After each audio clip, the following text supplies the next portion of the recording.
Hello and welcome to this week's episode of Box Office Receipts.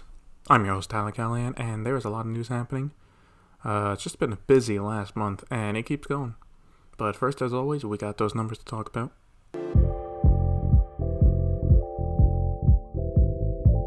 Staying in first place for the third weekend in a row is Godzilla vs. Kong with 7.7 million, for a total of 80.5 million.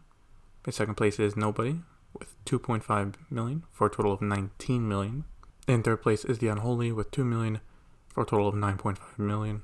In fourth place is Raya and the Last Dragon with 1.9 million, for a total of 37.6 million. Lastly, in fifth place is Tom and Jerry with 1 million, for a total of 42.5 million. So it was a very quiet week as there was no new releases, but Godzilla vs. Kong kinda did what it needed to do. It dropped less at 44%, but that still is a bit too steep. At this point, with only 20 million left to go, it should make it to 100 million, but just barely past it. Nobody dropping only 5% is great considering it went on premium VOD this weekend for rentals.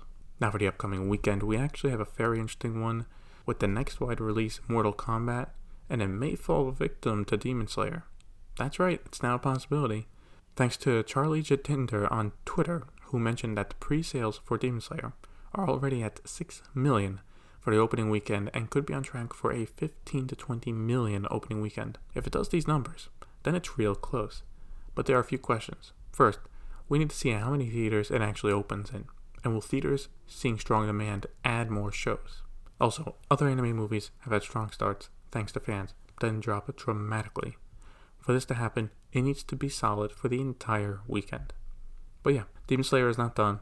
Even if it does not take first place, if it can make enough, it could top the 800 as the number one movie for 2020, so something to keep an eye on. By the way, if you want to follow him, he is at MEJet32 on Twitter. Now let's go to China, where they had an interesting weekend to say the least. Opening in first place is the newest Detective Conan movie, The Scarlet Bullet, with 16.8 million. In second place was Sister with 9.7 million, for a total of now of 119 million. In third place is Godzilla vs. Kong with 6.9 million, for a total of 178 million. Opening in fourth place was the new Chinese movie called August Never Ends, with 6.1 million. And lastly, in fifth place, with 4 million, was the re-release of The Lord of the Rings, The Fellowship of the Ring. Now this was interesting because this re-release was botched very much. To start, the first issue was that the Chinese Film Board only approved the film's release on Wednesday for a Friday release.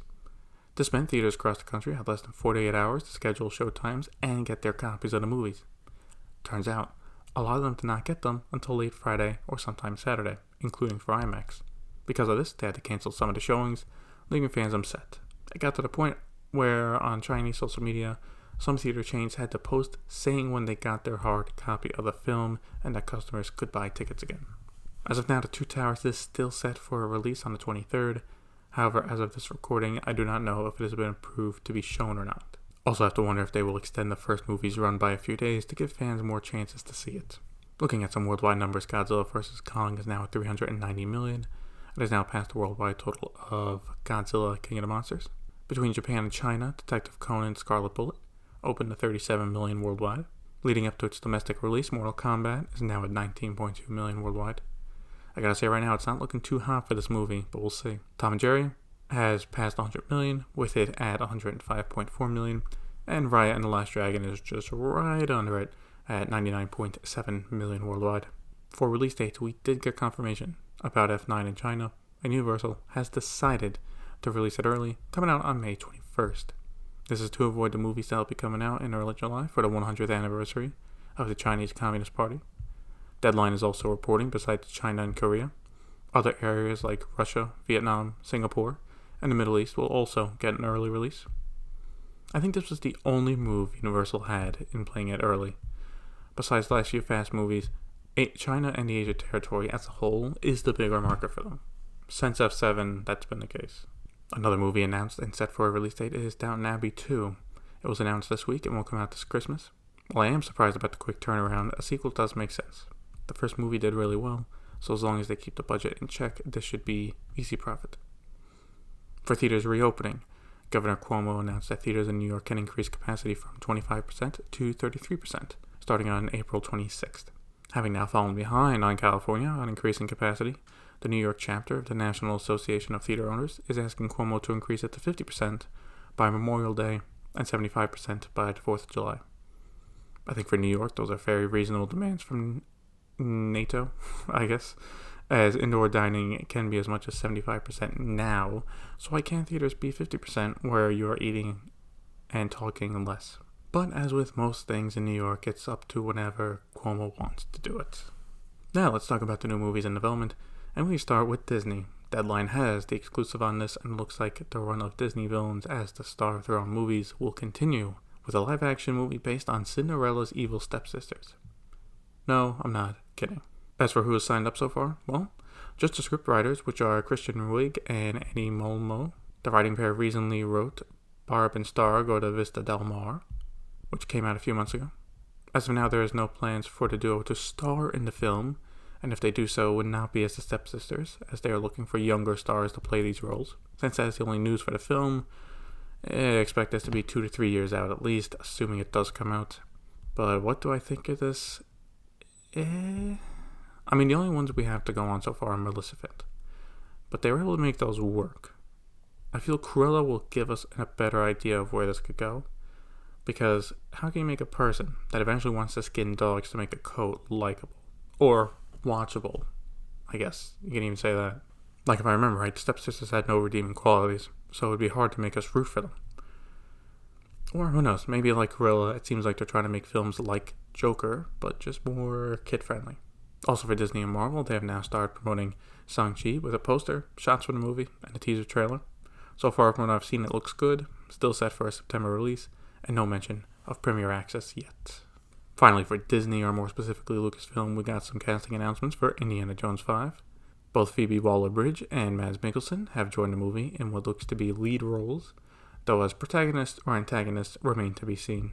Right now, Disney is not playing the movie, so it is still going up against Black Adam, and director James Mangold looks to start filming this summer. I think those are quality choices for the film, and it gives it some help, because with how long it has taken for it to come out, it's going to need all the help it can get to convince people this movie should exist. Sony has announced their director team for the Spider-Verse sequel.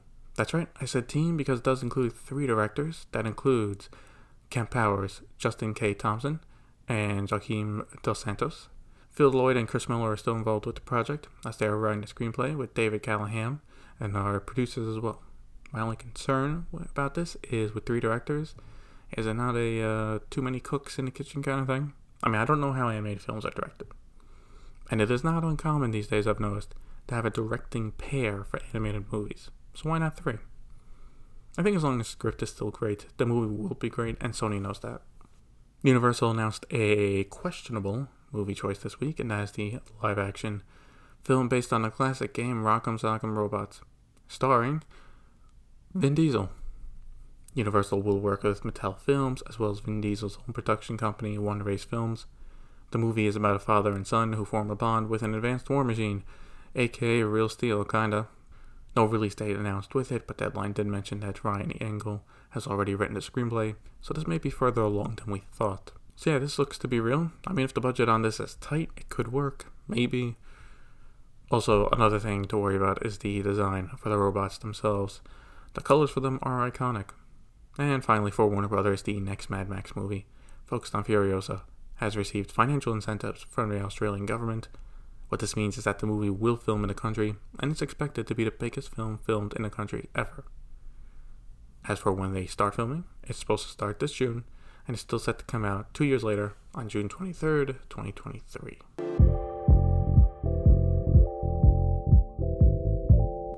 For VOD Premium, let's start out with Amazon Prime Video, which hit a milestone of 200 million.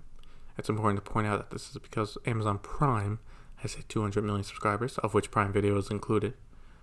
Though this makes them very close to Netflix, which had 204 million subscribers at the end of 2020. We will see if Amazon can overtake them by the end of the year as the biggest streaming platform.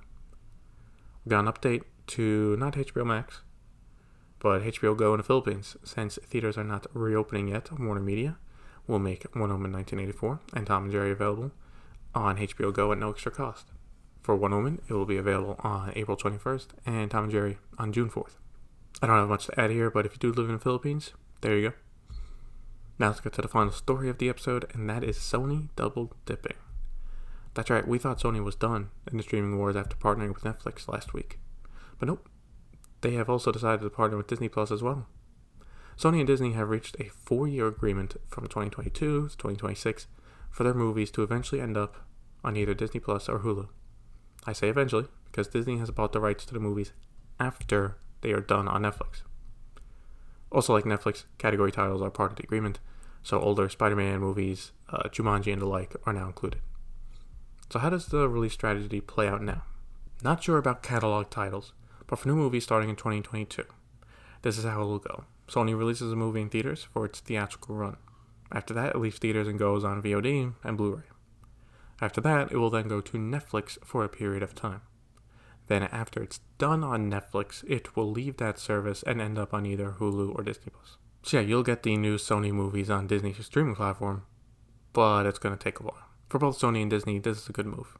For Sony, this gives them more money out of their content without spending some to build another streaming service. Deadline is saying with both deals combined, Sony is making $3 billion over the next few years. That's pretty nice just for licensing out your content.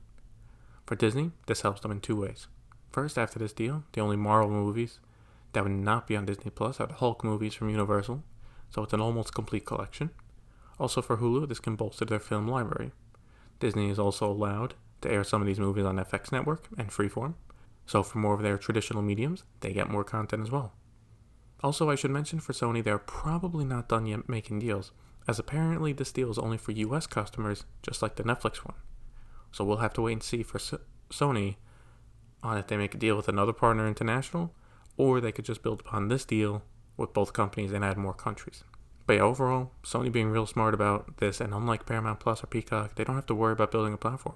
They can just keep collecting those checks and making those movies. That'll be it for this week's episode of Box Office Receipts.